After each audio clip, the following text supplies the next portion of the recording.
Hi అండి. ఇంతకుముందు కాకరకాయ చేదు లేకుండా కట్ చేసుకున్న చూపించిన కదండి. ఇప్పుడు కాకరకాయ ఫ్రై చూపిస్తా.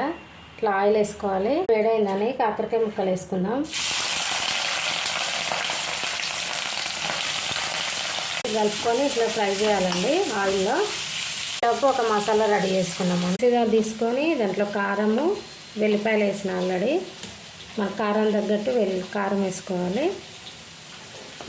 అండి ఆల్రెడీ కాకరకాయ ముక్కలు ముందుకు కట్ చేసినప్పుడు సాల్ట్ వేసినాం కదా, చూసేసుకోవాలి. ఎందుకంటే సాల్ట్ పట్టేసుకుంటుంది ముక్కలకి, సాల్ట్ ఎక్కువైపోతుంది. మళ్ళీ ధనియాలు వేసుకోవాలండి.